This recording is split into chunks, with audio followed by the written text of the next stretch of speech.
Sang Hyang Surya kataweng hima katingal peteng dedeg lilimengan nadyan wanci rahina wanci bedruk tengange parandene Sang Hyang Pratangga Pati kaya datan kuwawa anyi nyunari Bantala kalebet Welut Jengkendra Prasta Yanegari Ngamarta katingal surem sorote ilang kekuwunge dadi rudra enggalih Sanata Prabu Darma Kusuma ya Sanata Prabu Puntadewa lesu lesah nggih nyelenggah dampar katingal cawus guwayane surem tejane datan kantun satring Jodipati Raden Harya Werkudara miwah datan kantun ingkang raying Madukara Raden Janaka tuwin Raden Nakula Sadewa sadaya kaperbawan dutikan kalih Sanata Prabu Darma Kusuma parandening mangke saka sakataing para kawling sampeyan gantung seba dadi katingal sekedhik mesem wardaya Sanata Prabu Puntadewa nadyan ing batos rujit runtang ranting kaperbawan swasana Praja Ngamarta parandening mangke Sanata Prabu Darma Kusuma dereng kepareng awedhar pangandikan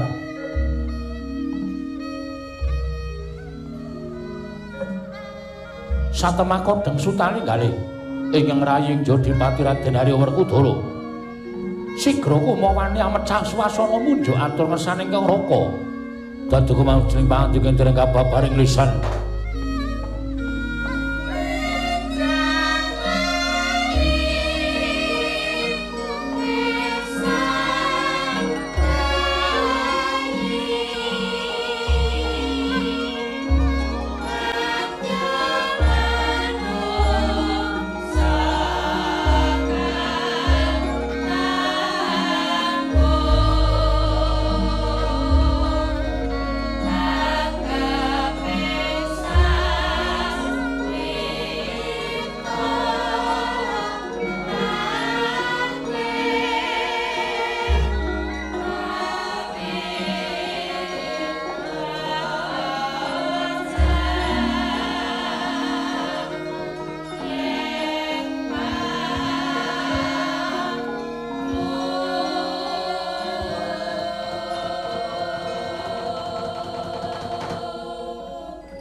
Mas Pogong mijil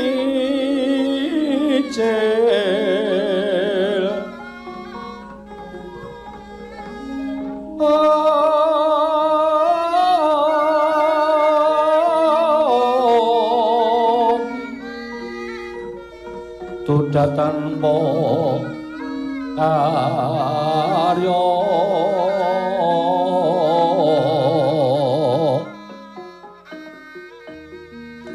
sangkang rena makan Gusti kelong reno sak sekarnya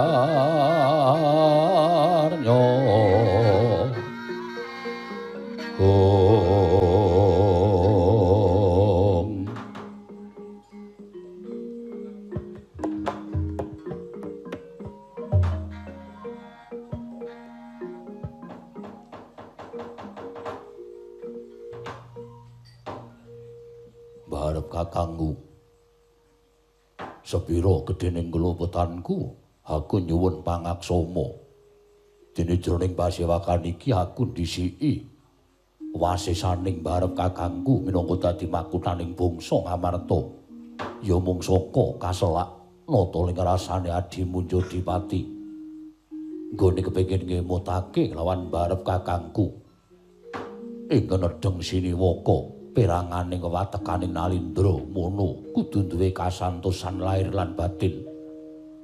Sing disebut kasantosan lahir batin wis sagu dadi makuthaning bangsa Ngamarta. Nadyan kahanan negara Ngamarta lagi kaya ngene. Persasat entuk bebenduning dewa, entuk melaking Jawata. Nanging barep kakangku aja banjur wisuh lumuh ngentasi perkara. Iki dadi tanggung jawabe barep kakangku nggone bisa madhangake kahanan negara Ngamarta. Swasana ing mengkene iki ora bakal ilang. Swasana kahanan kaya mengkene iki ora bakal iso uncat saka negara Ngamarta yen to barep kakangku amung keduwung nenutuh marang awakmu dhewe, ngluputke marang awakmu dhewe. Menungsa urip ana ing alam padhang diwenangake budidaya. Mula Gusti wiadil dene menungsa urip ana ing alam padhang diwenehi akal lan pikiran supaya bisa ngonceki, supaya bisa nglejah lan supaya bisa metung. Barep kakangku minangka dadi nalindraning praja Indraprasta ya negara Ngamarta. Panjriting kawula semono akeh Nayaka lan Punggawa ingkang padha ngrasakake pageblug ingkang tumama praja Ngamarta. Kabeh mung gumantung marang barep kakangku. Kabeh mung adang-adang marang pengendikaning barep kakangku ingkang pranyata bisa gawe padhang kahananing kawula sak praja Ngamarta. Det barep kakangku Puntadewaji kakangku. Anjrah ingkang puspita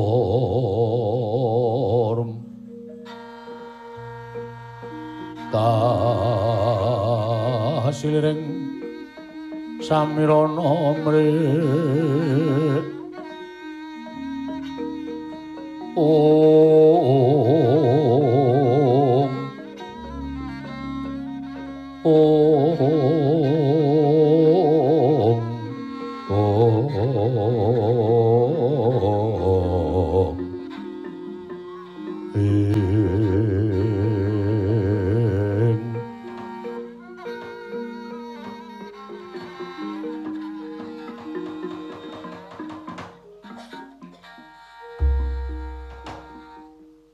Kadanging pun Kakang Yayi Werkudara pun Kakang ngaturake panuwun ingkang tanpa pepindhan dene sira Yayi wis ngemutake kelawan pun Kakang bebasan kaya wis musna pangarep-areping pun Kakang yen to ngelingi kelawan kahanan negara Ngamarta ingkang saya suwe ora saya katon padhang nanging persasat kaya ketaman begawa peteng dedet limengan akeh kawula ingkang padha nandhang sengsara akeh kawula ingkang padha nandhang lara kateman tekaning pati. Yayi kahanan ingkang mengkene mau pancen pun Kakang ingkang kudu darbe kewajiban madhangake marang praja Ngamarta. Nanging upama Siadi wis paring utawa wis munjuk atur ingkang akeh-akeh kelawan pun Kakang. Jejering pun Kakang mung titah sewantah ingkang winates ing akal lan budi. Mula Yayi persasat kaya wis pepes bayu kang tapis pun Kakang wis boya bisa ngolak-alik kelawan akal lan budi sarta pikiraning pun Kakang supaya gawe pepadhang negara Ngamarta. Buktine wis akeh para brahmana resi Siwa Sugata miyang para nimpuna ingkang ndak rawuhake marang praja Ngamarta supaya nambak rengkaning praja parandene ingkang katindakake gagar wigar tanantu karya. Werkudara kahanan ingkang mengkene mau satemah dadekake peranganing kawula ingkang saka sithik dadi akeh padha rasanan kabeh padha ngrasani marang adeking Puntadewa kabeh padha ngrasani yen to pun Kakang ora pantes minangka dadi makuthaning bangsa ing Ngamarta. Kuwatir penggaling pun Kakang lamun keklumpukaning wong mau saya akeh satemah bakal gawe untran-untran ingkang satemah saya mbebuthek kahanan negara Ngamarta. Yayi Werkudara Darma Kusuma kakangku. Werkudara piye? Sing jeneng negara kuwi duwe pranatan, negara kuwi duwe hukum kang ora bisa diterak dening sapa wae.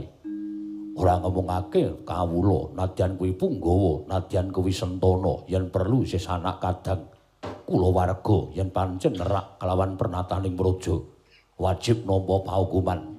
lan bab mau ora perlu mbok kuwatirake. Jalaran kene eneng aku karo Jlamprung ingkang saguh tetep minangka dadi cagak tuwaking kanalindraning barep kakangku ingkang tansah kudu njaga marang jejeg lan adeging barep kakangku minangka dadi nalindra ing negara Ngamarta. Mula babagan sing kaya mengkono ora perlu mbok kuwatirake, kuwi tanggung jawabku lan tanggung jawabe Jlamprung. Ingkang perlu mbok pikir, ingkang perlu mbok pitung piye seranane yen perlu nyuwun marang kawasaning Gusti, nyuwun pepadang supaya negara Ngamarta iki enggal padhang, negara Ngamarta iki enggal pulih kaya wingi-uni, ora kaya ngene rasaning kawula padha suk-sukan, rasaning kawula kebak rasa kuwatir. Ingkang mengkono dadi kewajibaning barep kakangku dina iki, ndak antu-antu wedharing sabda barep kakangku, kudu apa ingkang tak tindakake. Koko Prabu menawi perlu ingkang rayi kadhawana minggah harga medun jurang nyemplung telenging samudra waton menika dados sarana negari Ngamarta saged padhang ingkang rayi Madukara mboten badhe selak waton Paduka ing ngemaring dawuh ingkang rayi nedya sendika ndederek kersa Maduka Kanjeng Koko Prabu Darma Kusuma. Koko Prabu Ratone Ratu Tama Pati-pati lino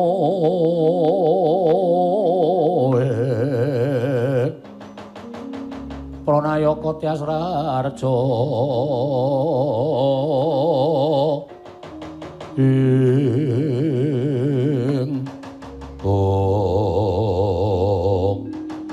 dereng ngantos paripurna sami Mbawacana kasaru nalika semanten kaya lakayaning jagat gayaning para dewa kaya ana mendung ingkang nyaketi Praja Indraprastha. Piyak kang mendung dadya padhang trawangan kawonten negari Ngamarta anyarengi tumedhaking Sang Hyang Pikulun Pramesti Bathara Guru Hunyang Madya padha mrepeki unggahaning para Pandhawa dadya kaget sangya para Pandhawa wau.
Mendhalon tata trapsilanira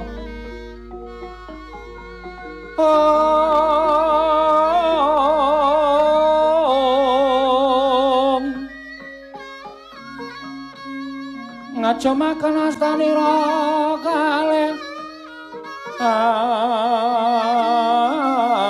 astanira kalih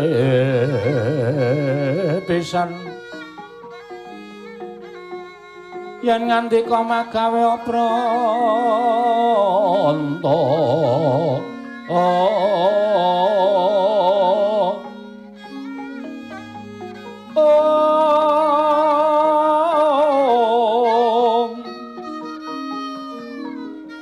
yen ngandika magawe pranta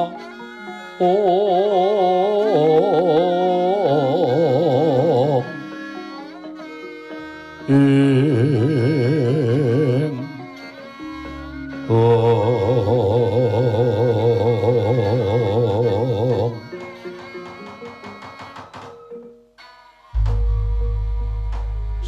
Paduka pukulun karya kagyat sotaning manahipun ingkang wayah pun Puntadewa. Kula ngaturaken sembah sumenging pangabekti kula kunjuk pukulun. Oh Mastuna Sidam sekaring bawuna langgeng. Ya Puntalun tampa. Ora liwat pangestu lun tampanana, kula pundhing Cundaka Panglingga Murda. Amawakana kabagyaning gesang kula. Guru kakeku, aku ngaturake sembahku katura. Pukulun kula ngaturaken sembah pangabekti kula kunjuk. Pukulun kula ngaturaken sembah pangabekti kula kunjuk. Pukulun kula ngaturaken sembah pangabekti kula kunjuk. Pukulun. Ya Werkudara Janaka kembar ulun tampa. Akarya bombong tias ulun ora liwat pangestu ulun tampanana. Tak gegem dadiake jimat. Nggih. Kula pundhi nggo jimat. Non kula pundhi nggo jimat. Pukulun sang Hyang Manikmaya. Pukulun akarya kaget raos sing manah. Paduka tedhak wonten ing negari Ngamarta, mongko boten cecul ingkang saderengipun pukulun sesemban kula. Menawi rawuh Paduka namung badhe paring pidana dhateng ingkang wayahipun Darma Kusuma, kula boten badhe selak. Nanging menawi tedhak Paduka wonten negari Ngamarta, badhe paring ganjaran dhateng Pandhawa lajeng lelabetan menapa ing sampun katindakaken punta sakadang pukulun. Puntadewa wonten timbalan. Ayo kadhati kajron penampa. Yektine prapta ulun ana ing negara Ngamarta, sayekti mung bakal mblabari apa ta sababe dene kahanan negara Ngamarta kaya mengkene kedadeyane. Kepasang yugya katujuh ing pukulun inggih menika ingkang kula antu-antu. Persasat sampun boten wonten pengajeng-ajeng malih ingkang wayah anggenipun badhe madhangaken kawontenan negari Ngamarta ingkang ketaman gara-gara ingkang kados mekaten menika pukulun. Puntadewa wonten timbalan. Ya mung Pandhawa ingkang sayekti minangka dadi utusaning adil. Ya mung Pandhawa ingkang sayekti dadi utusaning para Jawata, mula wis ora jeneng aneh. Lamun ulun bisa prasaja kelawan jeneng kita, apa ta sababe dene bumi mengkene kahanane, ngerti ya? Ingkang sepisan sayekti apa ta sababe dene negara Ngamarta ketaman pegebluk ing madal saka saliring usada. Ngerti ya Puntadewa? Wis kinudrat dening panjenengan ulun lan para Jawata liyane, lamun iki wis nyaketi dina akhir utawa nyaketi jaman pungkasan. Tegese jaman pungkasan ya kuwi jaman yen to besok bumi bakal lebur dadi siji kelawan langit. Ing mengkono titah ing mapan ana ing jagat sayekti padha ilang sakabehane, tegese padha sirna saka lumahing bumi. Inggih, mekaten pukulun. Wondene titikane jaman ingkang akhir mau, jagat kebak lelara, jagat kebak kahanan ingkang gegirisi. Ing mengkono sayekti kabeh mau dadi moganing bumi. Ingkang pranyata titah ingkang wis mapan ana ing bumi mau lali yen to kabeh mau penguripan asali saka bumi, nanging menungsa wis lali ngaturake syukur kelawan Gusti merga wis pinaringan bumi mau. Inggih pukulun. Dene ingkang sabanjure ulun mung bakal paring dawuh kelawan jeneng kita Ulup Darma Kusuma. Ngengingi babakan jaman ingkang akhir mau, sayekti kita ulun blabari sepisan maneh. Pandhawa uga bakal manjing ana ing alam kelanggengan. Nanging yen to Pandhawa kepengin manjing ana ing kasuwargan, ana syarat seranane sabab ngerti yo. Kahanan ingkang mengkene mau sayekti Pandhawa kudu nglakoni syarat serana supaya Pandhawa bisa ketemu kelawan dewane satemah manjing ana ing kasuwargan. Pukulun. Jer gesang kula menika Gusti ingkang peparing mila menapa ing sampun dipun dawuhaken Hyang Adi Pukulun Manikmaya kula namung sendika ndederek. Sinten tiyangipun ingkang boten kepengin pejah sampurna, pejah ingkang tansah ginayuh dening titah menika inggih namung kepengin pejah sarana sampurna saged manjing wonten ing kasuwargan. Pandhawa bisa lestari manjing ana ing kasuwargan lamun Pandhawa wektu dina iki kudu pisah kelawan pamonging Pandhawa kang aran Semar Badranaya, kudu pisah lan para Pandhawa. Luwih-luwih Semar kudu ndhisiki sirna saka lumahing bumi aja nganti bareng lan sirnaning bumi ingkang campur kelawan langit iki mengko Puntadewa kagat resang kapirango nanggul kinempit kembit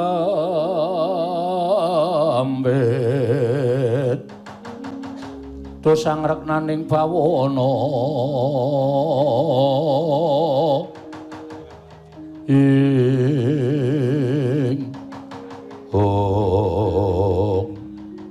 Werkudara piye pun kakang kudu kepiye Dimas yen pancen kowe ora iso rembugan aku sing rembugan guru kakekku Werkudara kepiye munggo cethane pengendikamu mau gage blabarana ingkang sejati lan ingkang cetha aja nganggo karti sampeka aku ora mudeng yen Pandhawa kepingin mati sarana sampurna bareng lan bumi ingkang dadi siji kelawan langit mengko utawa purnaning jaman samengko Pandhawa kudu luwih dhisik pisah kelawan Semar.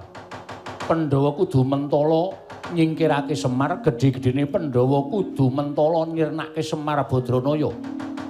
Wah, yen pancen iki dawuhing guru kakekku. Aku jejering titah guru kakekku minangka sembaning titah. Dosa apa yen nganti aku selak sarta aku wani nyentulani rembuke Manikmaya kakekku.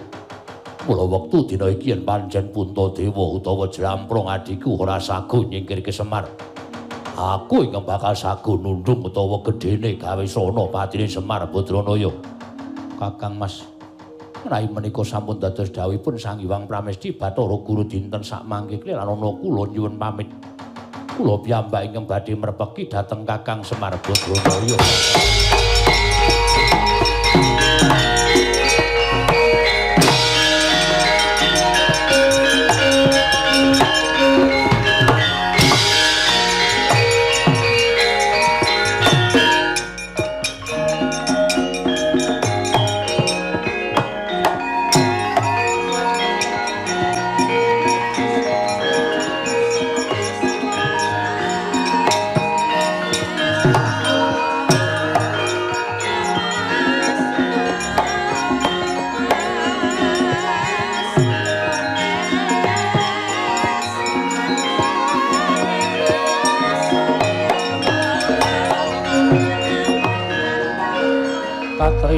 Gumulung mangrempak ing wadya makiri rero nang kono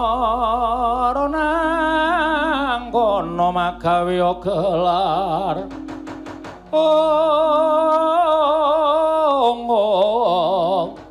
magawe gelar ira wang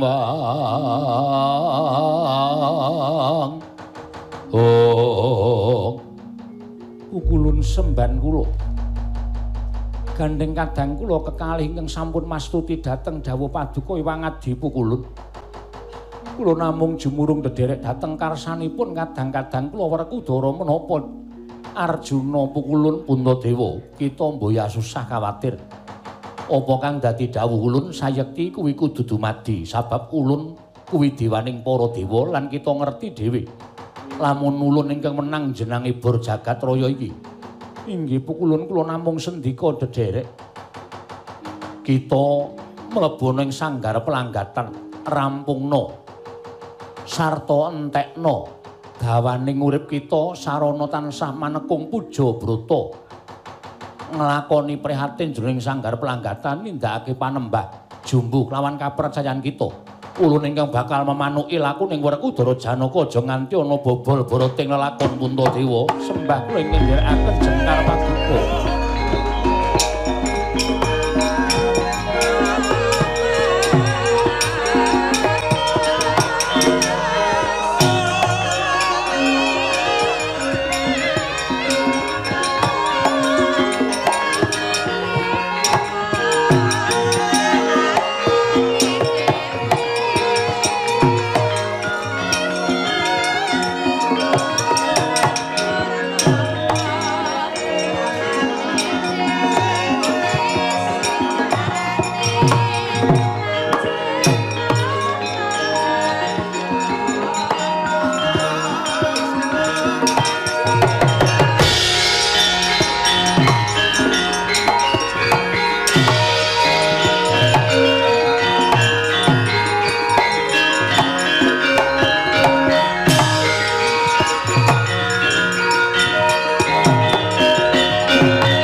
lakuning angin gugur anggraning arga gura-gur nita kagiri-giri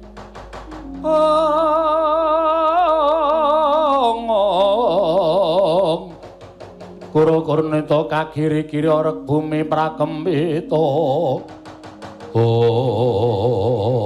wah jlambrung wonten dawuh Kakang Mas ora ngira jebul Iwang Manikmaya tedhakne negara Ngamarta blabari lawan kahananing jagat ingkang saya suwe saya peteng saya suwe saya ora karu-karuan jebul tinemune bumi wis keladuk yuswane bumi wis tuwa lan wis ditimangsani lebur dadi siji lawan langit tegese awake dhewe bakal ngancik ana ing jaman ingkang pungkasan wong urip ning alam padang sing digoleki apa supaya iso mati sarana sampurna bareng lan leburing bumi dadi siji lawan langit bareng jaman akhir kowe karo aku bakal sowan ngersaning para dewa supaya entuk dalan sing padhang supaya entuk kasuwargan guru kakekku paring sarang syarat srana kowe karo aku kudu nyingkirke Semar Badranaya mbuh dasare apa mbuh pawadane apa gandeng sing dawuh kuwi dewa kowe karo aku wajib nyendikani wah aja mandhek temoleh ayo ndang budal nang Karang Kadempel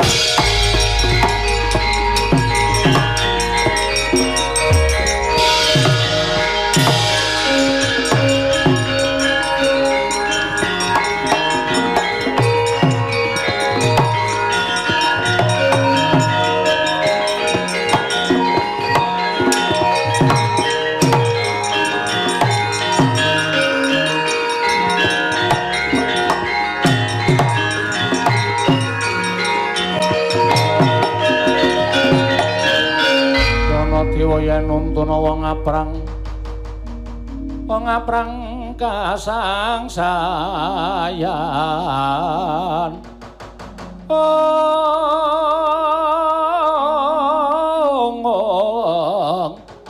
wong aprang kasangsayan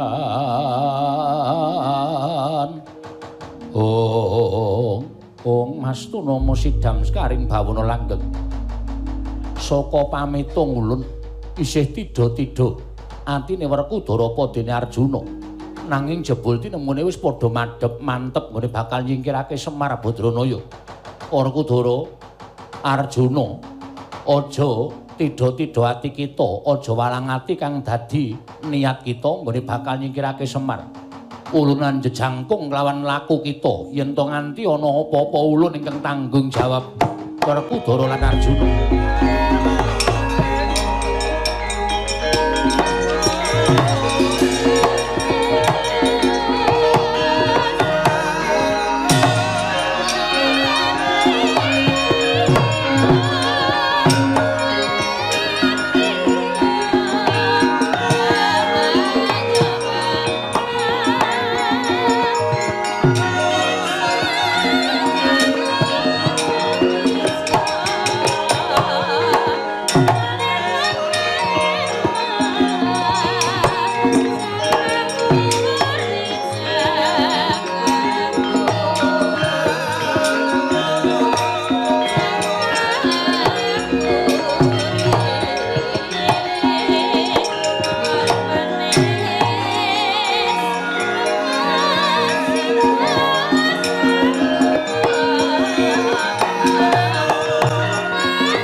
Dewaning sun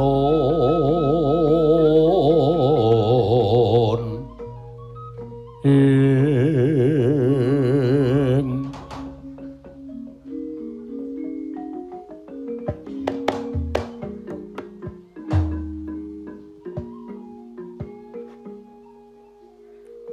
W-A-I-U-O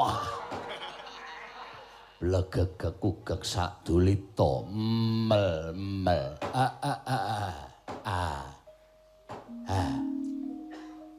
sinuwun Darawati. Iya Kakang, aku ingkang sowan ning Karang Kadempel. Janur gunung kadingaren blarak disampirke mae cerah rangampir. Sampeyan kok ora kaya adat sabene. Mestine enten keperluan niku sampeyan cukup nimbali Semar. Wong sampeyan niku Nalindra kula niku batur. Sing kudune sowan niku sak derajat kula mboten kok Nalindra kok keroyo-royo rawuh enten Karang Kadempel. Sinambi niti priksa kahanan Karang Kadempel, gajeke wis ana meh sak warsa aku ora sowan nang Karang Kadempel, Kakang. Niti priksa kahanan Karang Kadempel, kahananing kawula lan kahananing Kakang Semar Badranaya. Wah, terima kasih. Matur sembah nuwun tanpa pepindhan nggih kaya ngoten niku. Sing jeneng Nalindra sing seneng blusuang. Niti priksa dhateng kawontenanipun kawula alit. Ha niku apik iya. Wigati sing sak banjure nuwun sewu lho mboten jeneng kula niku kok ngumukke dumeh wong pinter. Sampeyan niku kejaba niti priksa dhateng kahanane Semar, legetaning penggalih sampeyan tasih wonten nuwun sewu pitakonan ingkang badhe sampeyan aturaken kali ingkang abdipun Semar. Nggih napa nggih? Jagat Dewa Bathara.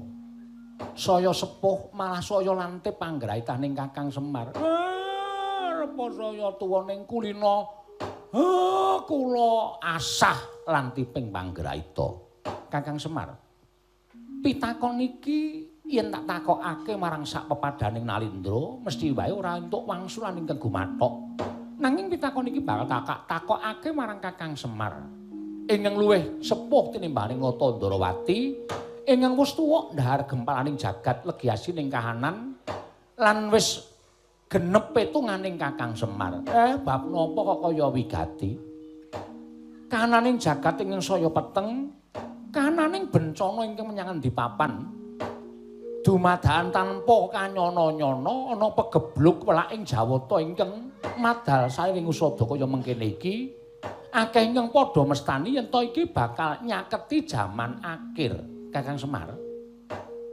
Apa pancen kepara nyata, apa pancen kabeh mau mung mandheg ning pekabaran marata gage aku tuturana supaya Nata Ndarawati cetha penampane. Mangke riyen. Sampeyan niku nuwun sewu. Kabeh titah niku ngertos nek sampeyan niku titising Sang Hyang Bathara Wisnu. Sampeyan niku lair titah ning batin sampeyan niku dewa. Ngoten. Ning kok sampeyan tesih gampang ndahar kabar sing padha ngandhake jaman akhir. Nuwun sewu lho. Selagine dewa sing mapan teng kayangan kemawon mboten ngertos jaman akhir niku sok kapan. Niku kabeh enten panguwasaning Dat kang murweng dat enten panguwasaning Gusti. Napa malih sampeyan kok takon kalih kula? Apa manganggep kula niku ponakane sing gawe urip napa pripun? Napa manganggep kula niku prunane sing gawe jagat nggih? Semar ya ora weruh. Jaman akhir niku bakal esuk kapan tibane niku mboten wonten sing ngerti. Dadi nek enten sawijining wong pinter, sawijining ulah agama sing ngendikake sesuk dina iki tanggal iki bakal nekani jaman akhir. Nek kula sing krungu mung kula eleti. Kula mung melet liwat tengah-tengah untuk kula sing ngompong niki. Kula ora bakal percaya. Langkung-langkung sampeyan iku titising Sang Hyang Bathara Wisnu niku wong lantip panggraitane, ngoten. kahanan jagat geger kaya ngeten, jagat peteng kaya ngeten niku. Aja pisan-pisan mang sambung rapetke karo jaman akhir. Ning selaka kaya ngapa niki kabeh merga saka pokal gawene menungsa. Ngoten. Pokal gawene menungsa. Menungsa wis dinahi papan sing becik, dinahi papan sing apik, dinahi papan sing jembar bumi. Niku menehi napa-napa kalih menungsa. Ya sandang, ya boga, ya napa mawon, ya papan lan sak piturute. Ning kadang kala menungsane sok lali ngucapake rasa syukur marang sing gawe urip. Matur nuwun dene wis dinahi papan wujude bumi niki. Nggih napa mboten? Enten wong anake sedekah bumi, enten wong anake rasulan, enten wong anake napa merti dusun, merti bumi, malah dianggep niku sing miradat utawa sing nyebal saka agama niku pirang-pirang. Ngoten niku.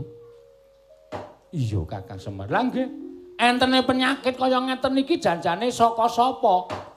Ampun dikira niki kirimane sing gawe jagat mboten, niki ya saka menungsane. Ya saka menungsane dhewe.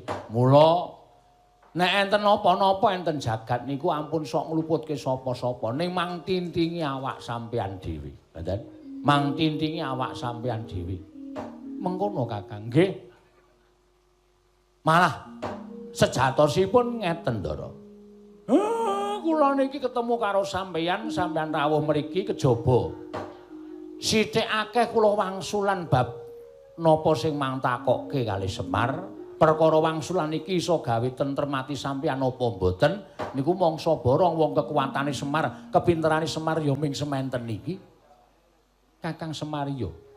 Lah malah kepasang yuk ya katuji nginu dene kula kok tengok-tengok teng arepan niku jane kula ajeng neges karo sing gawe urip. Kula ajeng neges karo dewa. Apa to sababe? Lah kok dadi kula kanan kaya ngene malah dibebeda karo impen sing teng ati sajak ora kepenak lho. Kakang Semar ngimpi apa? Karang Kadempel kobong, Karang Kadempel kobong. Sadurunge kobong, Karang Kadempel niku lah kok duwe gawe geden-gedenan. Mriko-mriki sami akeh tamu niku ati kula kok ora jenak, Ndara. Kresna sinayang manggelung mintonaken dewe kramanira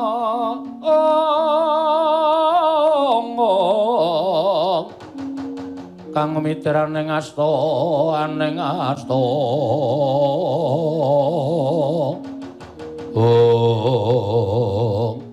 lah terus keparinge Kakang Nayata kok piye? Sampeyan pengen mboten awi. Sampeyan kalih kula dandan-dandan ora ketang sing didandani niku mbuh perkara niku dadi apik napa mboten ning sing becik niku menungsa diwenangake mbudidaya. Pambudidayaning Kakang Semar piye?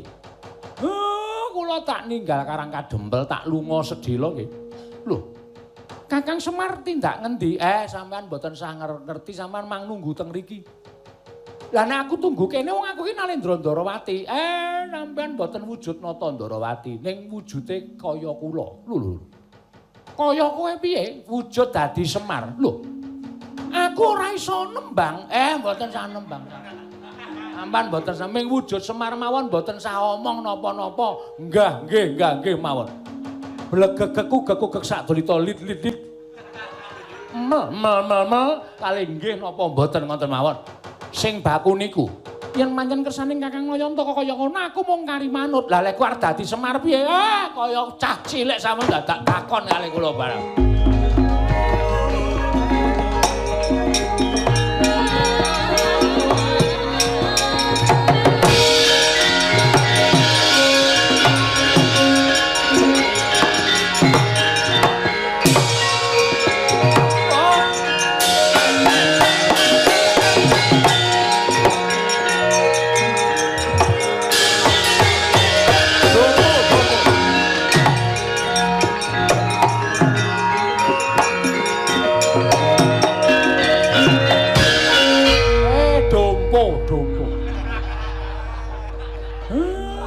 Nek joget niku njing melih kaki kanan ke depan.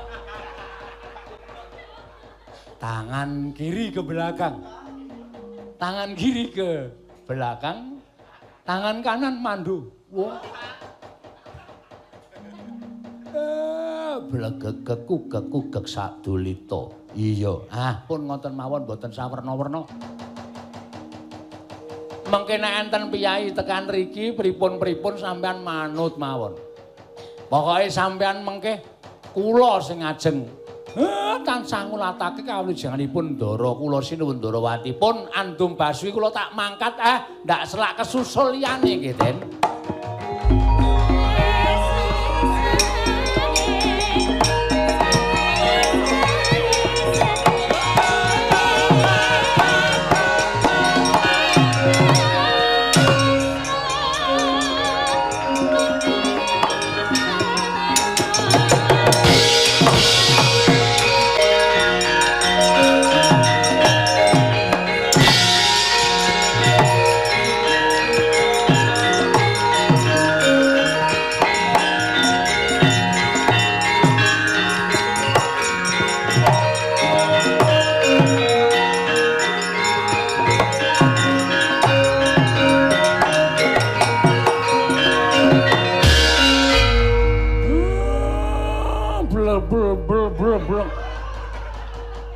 Ugek sadulita mel-mel.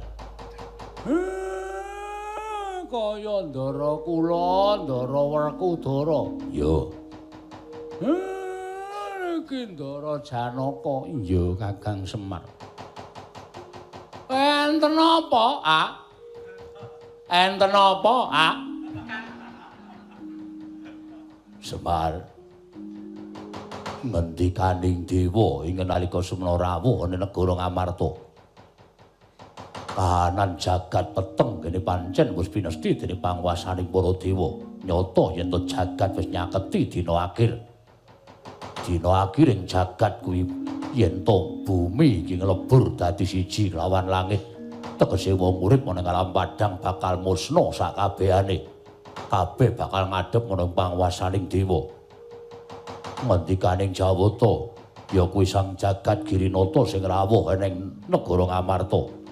Pandhawa uga bakal sirna saka lumahing bumi kureping langit supaya Pandhawa sirnane mengko bisa mapan ning kasuwargan jati. Wiwit dina iki kudu pisah karo Semar Badranaya. Mula mung kari dalan loro. Kowe lunga saka Karang Kadempel. Mbuh minggat nendi sapura-puruk. Apa Werkudara Janaka mentala nyirnake karo kowe Semar Badranaya.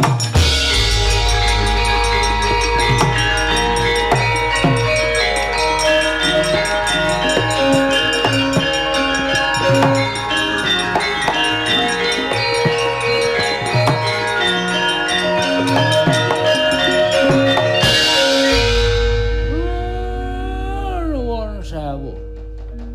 Persasat kaya dene kula niku weruh slereting tathit mboten weruh kumlebeting gendera kaget ati kula Den kaget ati kula sikil kula nggih sirah kula nggih sikil ngetutke sampean. Lah kula menek ajeng mang tundung kula tak lunga, nek pancene Suradingga kula niku tak lunga mboten napa-napa. Ewadene kula ajeng lunga sampean burung marem atine, upama sampean mentala mang pateni, lah mbok dipateni. Semar ki sing ngajab mati ora ming sakniki, wingi-wingi 10 tahun kepungkur, 20 tahun kepungkur kula niki wis kepengin mati ning isih diparingi umur dawa. Napa rumangsa sampean wong umur dawa niku penak? Semar mlaku sedhela wis menggeh-menggeh. Kula niku nyuwara wis ora kuat telake lara mongko nek ora udut ora iso.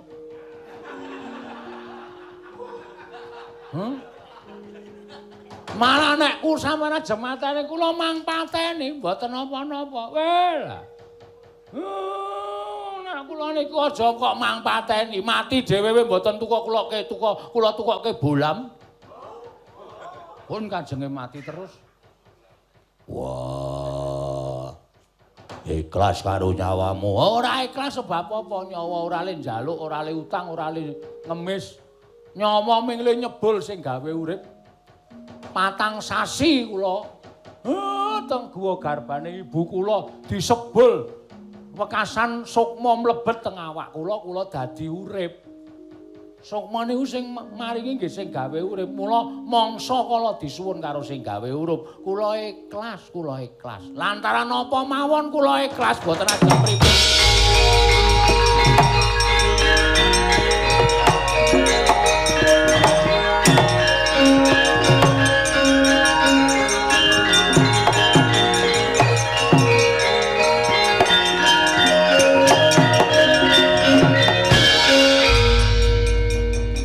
Kakang Semar, akeh-akeh pengendikaning Kakang Nayantaka sayekti mung bakal malik kalawan paningali Werkudara lan Arjuna.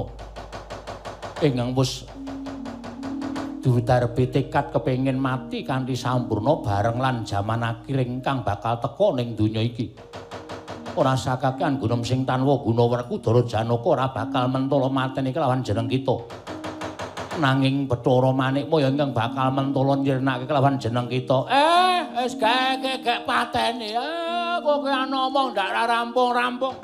Ulun cemplungkeun ing kawah Candra Dimuka.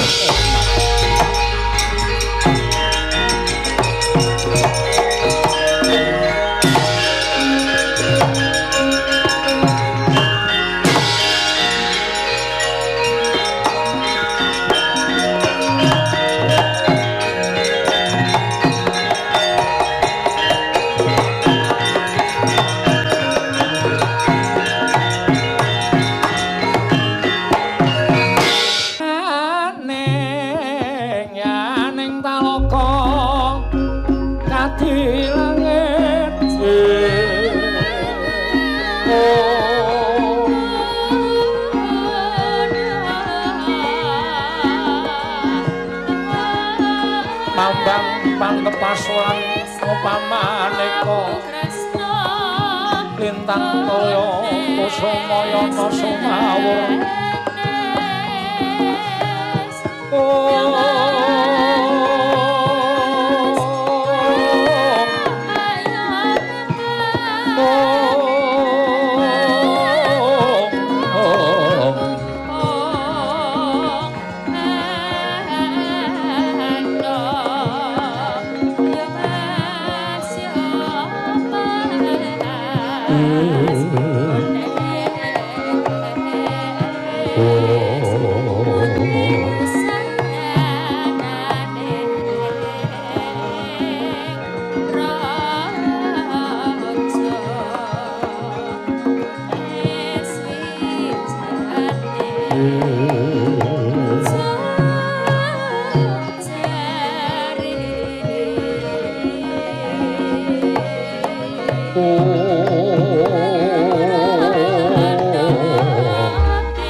Semarikoten Prayana Semoliris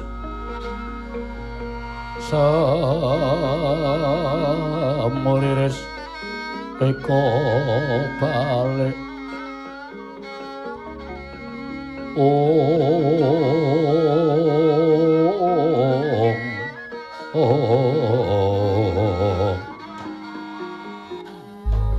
Mas Tunomo Sidam Sekaring Bawana langgeng Ismaya suwana ning ngarsa ulun tanpa tinimbalan widodha saklaku jantra kita Semar lujeng Bu Kulun bekti kula kunjuk lho ya Semar Luntompo akarya bombong Tyas Ulun Monoto gage matur apa ta wigatine dene jeneng kita ngabiyantur ning ngarsa ulun. Ula ingkang wigatos namung badhe neges dhateng kawontenaning jagat. Ing ngangka kalih kula ajeng neges kalih urip kula dhewe Pukulun. Apa ta ingkang bakal kita takokake kelawan panjenengan ulun? Kawontenaning jagat ingkang saya boten kanten-kantenan. Donya sampun ketingal peteng awit saking pokal gawening titah. Awit saking pakartinipun titah ingkang mapan wonten ing jana luka satemah damel pengari bawa awon tumraping jagat. Langkung-langkung dumadakan tanpa sangkan paran wonten sesakit ingkang ngombro-ombro madal sairing usada. Pukulun kula ajeng nyuwun dawuh napa ingkang dadi jalarane lan napa ingkang dadi sebabe Ismaya Nayantaka sayekti sadurunge ulun mblabari apa to kang dumadya ning jagat luwih becik ulun bakal paring pangandikan kelawan jeneng kita munggo apa to sababe dene jeneng kita urip ana ing alam padang sarta pinaringan yuswa ingkang dawa. Sayekti kita ing minangka dadi pamonging tanah Jawa, kita ing minangka dadi pamonging para satriya ingkang ateteken ati suci, pepayung budi rahayu. Ya kuwi tanala kejaba mung para Pandhawa sak turun-turune besok, kita ingkang wajib momong. Sabab ya mung kita ingkang wajib njejekake barang kang bengkong, benerake kang luput, sarta nglempengake ingkang kliru. Kuwi kewajiban kita Semar. Mula Semar kananing jagat ingkang kaya mengkene mau sayekti ana sambung rapeti kelawan jeneng kita. Ya mung kita ingkang kudu asung pepadang kelawan jagat ingkang nembe ketaman pepeteng. Lah terus kula kedah pripun? Wong nyatanipun kula ya wis ora kurang pambudidaya. Mboten kurang-kurang leh kula ngurang-urangi kula prihatin tapa brata iwa semanten. Dereng pikantuk pepadang saking para Jawata. Mila kula nyuwun keterangan ingkang gumathok Pukulun. Sayekti ingkang gawe peteng ing jagat raya tanana kejaba mung para wong-wong kang tumindak angkara budi candala, ingkang gampang glewar, sarta ingkang gampang minggo dalan, sarta gampang diblithuk dening pakarti ingkang ora prayoga. Lan kanan ingkang kaya mengkene mau sayekti kabeh mau saka pokal gawene. Ya kuwi dewaning panggodha pangrencana ingkang kepingin jagat mau tansah rusak, jagat mau tansah peteng. Mula darbe 1000 cara nggone tansah gawe cara supaya jagat mau kawulane sarta titahe padha poyang-payingan, titahe padha ngrasakake mbuya kepenak urip sarta mbuya tentrem apa dene tansah sinanding lelara lan sak piturute. Dene kita ingkang kudu gawe srana nyingkirake marang titah-titah ingkang hambek angkara budi candala kaya ingkang wis sira lakoni dunalika sira nyipta Semar Badranaya kedadian saka Nata Ndarawati ingkang sayektine sakawit mung dadi sarana nggon kita bakal gawe srana krama apus kelawan Werkudara padene Janaka ingkang uga ngliwar pikire awit saka pambujuke Manikmaya ingkang nampa penangise Durga sarta Bathara Kala ingkang dadi atmajaning Si Manikmaya nggone kepengin ngelem jagat saisine sarta gawe pepati utamaning bocah Sukerta. Semar Kresna samengko ana ing pinggiring bebaya binayong dening Manikmaya niat bakal cemplungake ning kawah Candradimuka. Semar Badranaya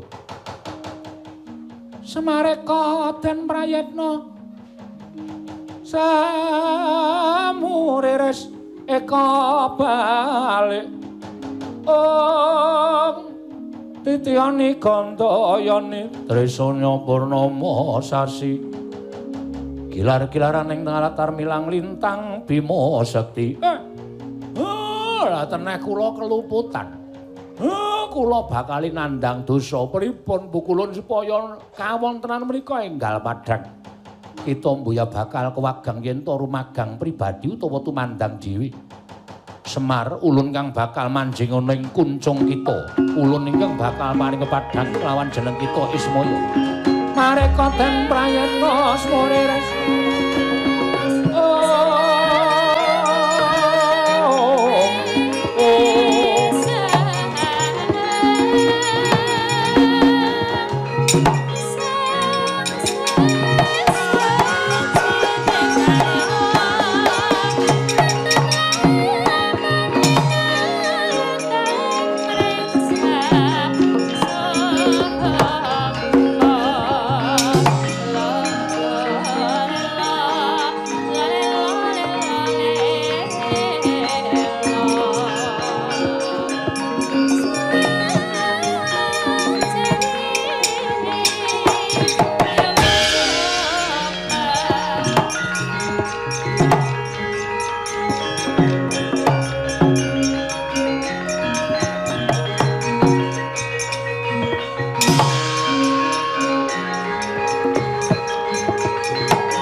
mareka den prayana semuri reseka balik titiyani gandayani trisanya purnama sasi aku arta kapake Bathara Guru ora susah dadak takon Kakang Semar saiki wis dadi dawuh panjenengan ulun minangka dadi diwaning para dewa sirnaning Semar aja nganti bareng kalawan purnaning jagat iki mula kang sangka kuwi aja dadi sarana uripmu ning alam donya dadi sarana Pandhawa ora bakal antuk kasuwargan mula ora usah dadak malang ati ayo tak caketake ana ing pinggiring kawah Candradipika Kakang Semar.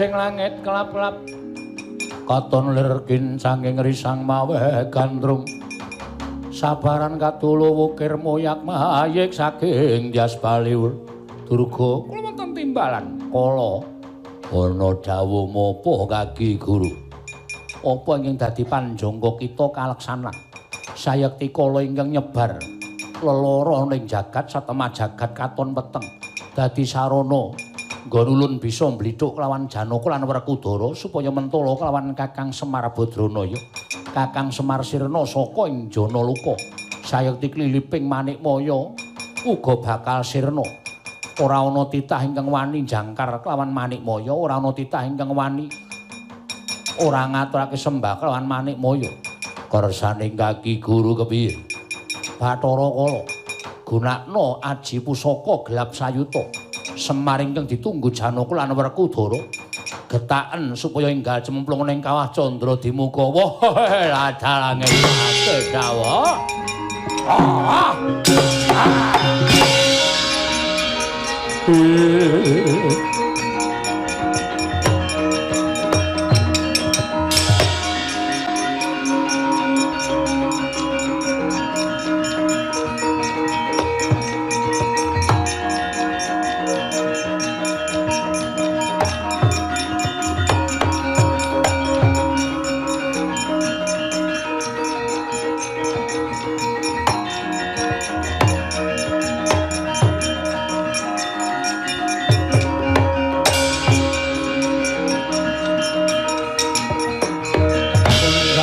Sing langit kelap-kelap aton lir kincanging risang mawe gandrung Kakang Semar sing gedhe pangapuram ora perkara nggone Arjuna mentala karang Kakang Semar nanging kabeh mau katondo yen to Kakang Semar tresna kalawan para Pandhawa aja nganti Pandhawa kleru marga nggone gayuh kasuwargan bareng kelawan purnaning jagat. Mula Kakang Semar kudu ngiklasake kanggo kamulyaning Pandhawa. Ah, mboten ikhlas sebab napa? Kula ikhlaske. Demi Pandhawa. Kula mboten napa-napa cemplung wonten ing Kawah Candra Dimuka. Wah, Dipol aku njaluk ngapura.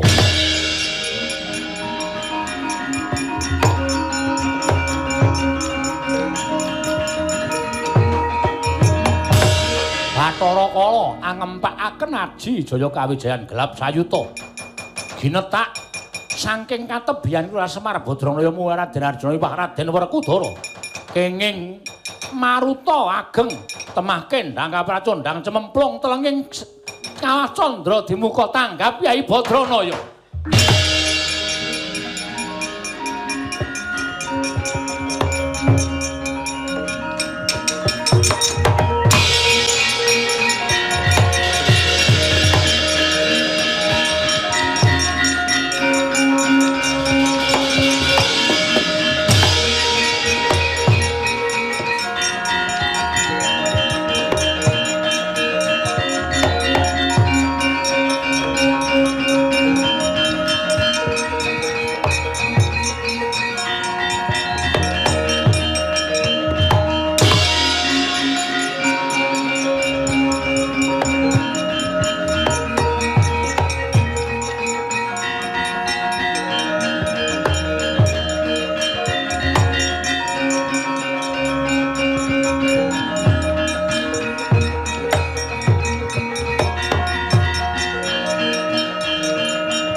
Kula nyuwun ngapunten nggih, Den.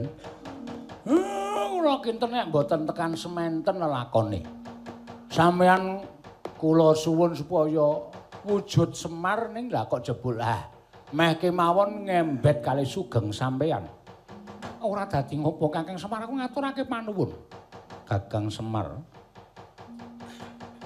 teko Kakang Nayantaka isih sugeng. Sampeyan niku pancen bojo banget le percaya karo Bathara Guru. Napa dewa niku sak teruse bakal bener terus, mboten to? Sing wajib nyekel bener sejati niku ming sing gawe urip. Bathara Guru niku dewa ning durung karuan bener pakartine. Ada? Nek sampean mboten pitados sampean ling nyawang kula ampun nganggo netra waloka ning Permana Jati to, Den. Sinten sing lenggah teng kuncung kula sing momong kalih kula niku? Kukulun sembah. Aduh kula.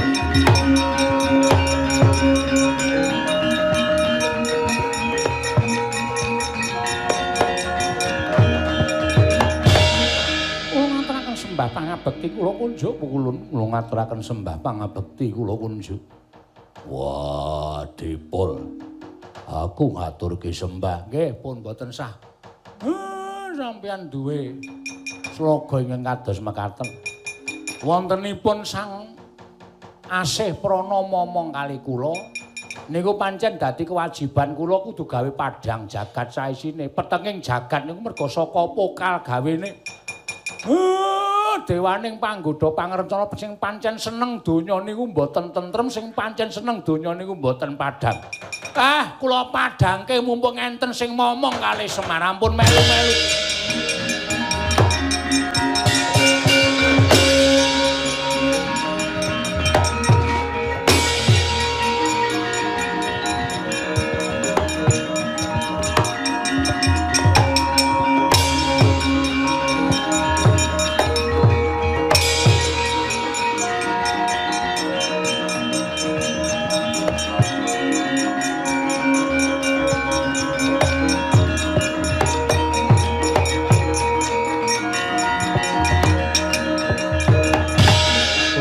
Kan sing langit kelap-lapaton lerkin sanging risang mawe gandrung Kakang Semar durung sirna. Sing jeneng Kawah Candra Dimuka kuwi ora ming papan kanggo nggodhog wong sing luput. Nang Kawah Candra dimuka keparenging Gusti uga duwe pangaribawa tan prabida kaya dene titah, kaya dene menungsa.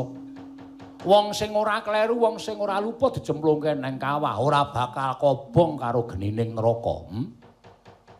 Mula Semar nyemplung ora bakal kobong. Aku nyemplung ora ana awakku sing gosong, ora ana awakku sing kobong. Merga aku pancen ya ora luput. Aku dadi wong sing dipitenah karo menungsa-menungsa sing ora tresna karo aku, karo menungsa-menungsa sing pancen ambeke angkara budine Candala, sing kepengin ngobar jagat iki nganggo watak angkara. Mula ora aneh nek jagat iki peteng. Kabeh saka sapa? Saka pokal gawemu sing nggonmu mburu karo karepmu dhewe, nuruti karo karepe permane karo Bathara Kala anakmu. Satemah kowe dewaning dewa sing kudu gawe pepadang tumraping jagat, malah jagat kok gawe peteng. Kene marganing patimu kowe Semar.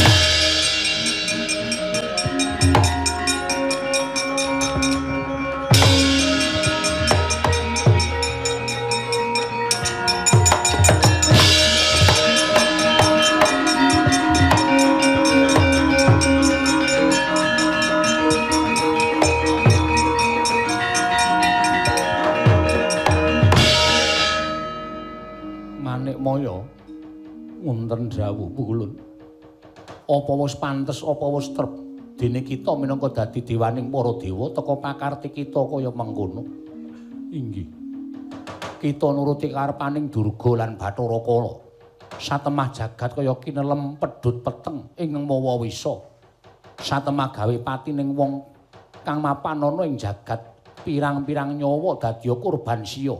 Merga saka pakarti kita. Manik Maya, keluputan kita ingin kaya mengkono mau wis ora bisa diparingi pangapura.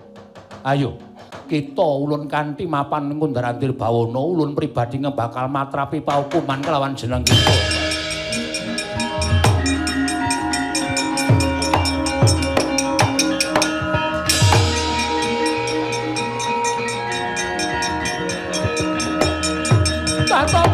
Tobat.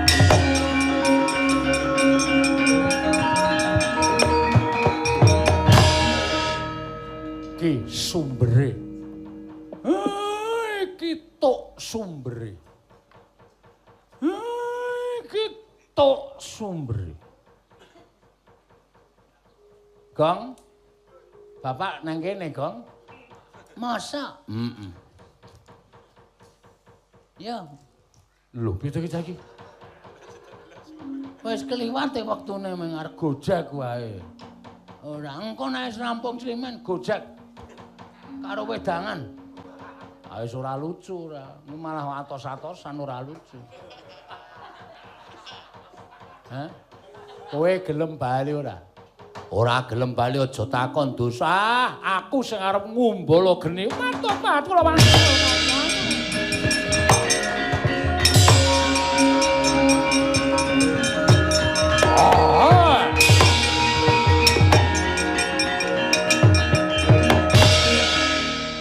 Aki Esmaya aku njaluk pangan. Birang-birang puluh taun aku durung iso ngrasakake cadhong pangan sing dingendikake kaki guru Yasudarmaku. Aku luwe, aku njaluk pangan. Nek kowe golek pangan wong Sukerta, waton ora kadenangan Semar. Ora apa-apa, nek konangan Semar janji aku isih urip ana ing tanah Jawa kene, kowe nek arep nyarusiku karo wengkon kene mungsuhmu aku. Apa dikira aku ora ngerti keringkiamu? Kowe tak waca raja sing eneng gigirmu. Nganggo caraka balik ora kobong awakmu. Aduh mati aku. Ayo minggato men padang jagate Benawa.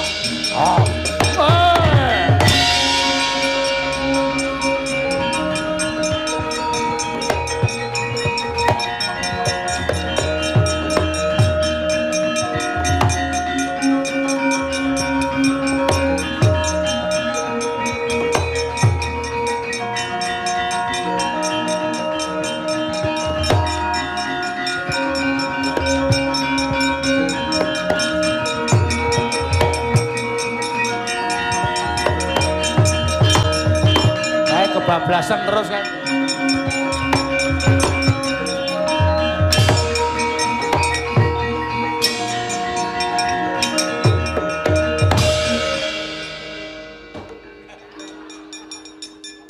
Anak kula wis ora guyon kok sampean sing guyon.